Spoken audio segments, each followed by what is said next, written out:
नमस्कार दोस्तों, स्वागत है आप सभी का एक बार फिर हमारे चैनल में। दोस्तों, महाभारत हिंदुओं का ही नहीं समस्त मानव जाति का ग्रंथ है और इससे प्रत्येक मानव को अच्छी शिक्षा और मार्ग मिल सकता है। प्रत्येक मनुष्य को इसे पढ़ना चाहिए क्योंकि महाभारत में जीवन से जुड़ा ऐसा कोई भी विषय नहीं है जिसका वर्णन ना किया गया हो, जिसमें जीवन का कोई समाधान ना हो। इस ग्रंथ में देश, धर्म, न्याय, राजनीति, समाज, योग, युद्ध, परिवार, ज्ञान, विज्ञान, अध्यात्मक और तकनीकी आदि समस्त विषयों का ज्ञान वर्णन मिलता है। दोस्तों, आज के इस वीडियो में हम महाभारत का एक ऐसा प्रसंग आपको बताएंगे जिससे आज के मानव को बहुत कुछ सीख मिल सकती है। दोस्तों, बात उस समय की है जब पांचों पांडवों को वनवास हो गया था। वनवास जाने से पहले पांडवों ने भगवान श्री कृष्ण से पूछा कि श्री कृष्ण जी, अभी यह द्वापर युग का अंत काल चल रहा है, आप हमें बताइए कि आने वाले कलयुग की चाल गति क्या होगी और कैसी होगी। दोस्तों, भगवान श्री कृष्ण जवाब देते हैं, मैं तुम्हें इसका सीधा सा उत्तर तो नहीं दे सकता, लेकिन हाँ, तुम पांचों भाई वन में जाओ और वन में से जो कुछ भी देखे मुझे आकर बताओ, मैं तुम्हें उसका कलयुग में प्रभाव बताऊंगा। दोस्तों, इसके बाद पांचों भाई वन में चले गए। उन्होंने वन में जो देखा वह देखकर आश्चर्यचकित रह गए। आखिर उन्होंने वन में क्या देखा और श्री कृष्ण ने क्या जवाब दिया, यह जानने के लिए आप लोगों को वीडियो अंत तक ज़रूर देखना है। पसंद आए तो इस वीडियो को लाइक करना है और चैनल पर नए हो तो चैनल को सब्सक्राइब करके बेल आइकन को प्रेस कर देना है। चलिए बढ़ते हैं वीडियो में आगे। दोस्तों, श्री कृष्ण के कहे अनुसार पांचों भाई अलग अलग दिशाओं में वन की ओर चले गए। युधिष्ठिर ब्राह्मण पर थे। उन्होंने एक जगह पर देखा कि एक हाथी की 2 सूंड थीं। यह देखकर युधिष्ठिर के आश्चर्य का ठिकाना नहीं रहा। अर्जुन दूसरी दिशा में ब्राह्मण पर थे। कुछ दूर जंगल में जाने पर उन्होंने जो देखा उसे देखकर भाभी आश्चर्यचकित रह गए। वहां पर देखा कि कोई पक्षी है जिसके पंखों के ऊपर वेदों की रचनाएं की हुई हैं और वह पक्षी मुर्दे का मांस खा रहा है। यह दृश्य देख अर्जुन कुछ समझ नहीं पाए।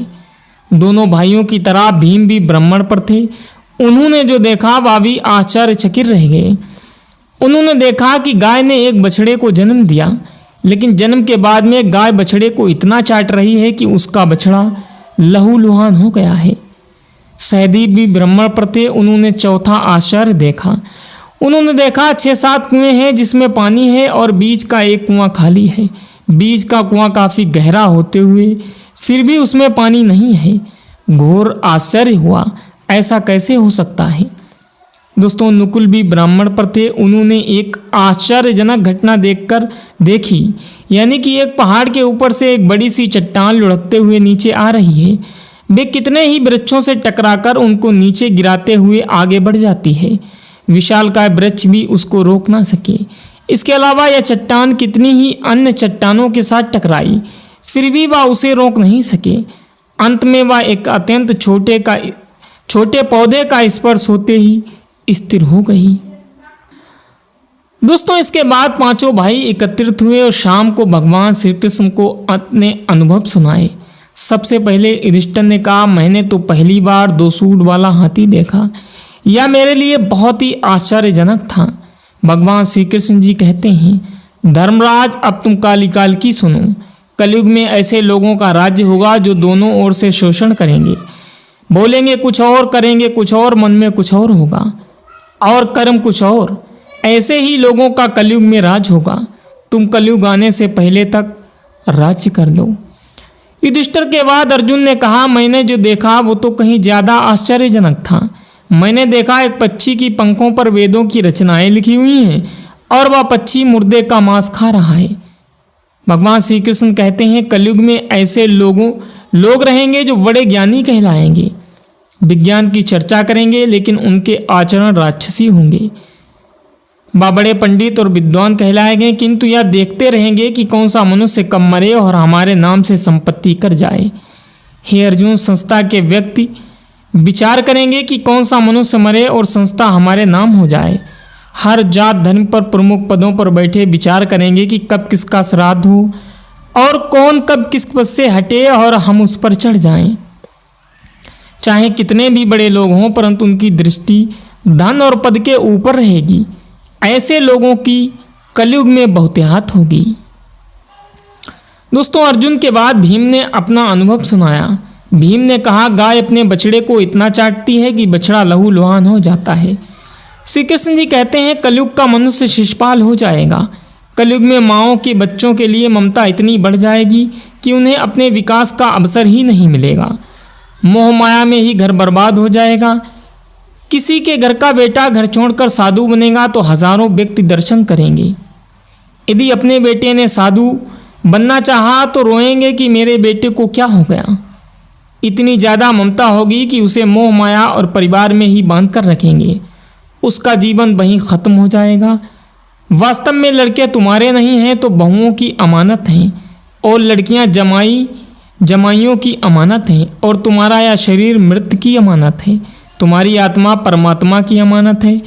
इसलिए तुम्हारा अपने शाश्वत संबंध को जानना आवश्यक है।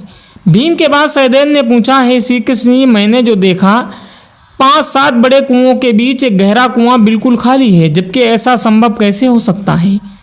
भगवान श्री कृष्ण ने जवाब में कहा, कलयुग में लड़की के विवाह में, मकान के उत्सव में, छोटे बड़े उत्सवों में तो लाखों रुपये खर्च करेंगे, परंतु पड़ोस में यदि कोई भूखा प्यासा मर रहा होगा तो यह नहीं देखेंगे कि उसका पेट भरा है या नहीं। उनका अपना ही सगा भूख से मर जाएगा, उसे देखते रहेंगे।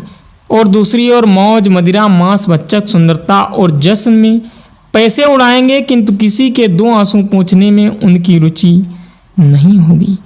सहदेव के बाद नकुल ने श्री कृष्ण को बताया, मैंने एक आश्चर्य देखा कि एक बड़ी सी चट्टान पहाड़ पर से लुढ़की। वृक्षों के तने और चट्टानें भी उसे न रोक पाए, किंतु एक छोटे से पौधे के स्पर्श से ही एक बड़ी चट्टान रुक गई। समझ नहीं पाया ये कैसे हुआ। भगवान श्री कृष्ण ने कहा, कलयुग में मानव का मन नीचे गिरेगा, उसका जीवन पतित होगा। यह पतित जीवन धन की शिलाओं से नहीं रुकेगा और ना ही सत्ता के वृक्षों से रुकेगा, किंतु हरि नाम के एक छोटे से पौधे से ही, हरि कीर्तन से ही मनुष्य जीवन रूपी पौधे का पतन होना रुक जाएगा। इसलिए भक्तों, हरि भजन कलयुग में मोक्ष पाने का एकमात्र उपाय है। तो दोस्तों, ये थे कलयुग के 5 वो कड़वे सत्य या रहस्य कह लीजिए, जो भगवान श्री कृष्ण ने उसी दौर में बता दिए थे। आज के लिए बस इतना ही। मिलते हैं अगले वीडियो में, तब तक के लिए धन्यवाद।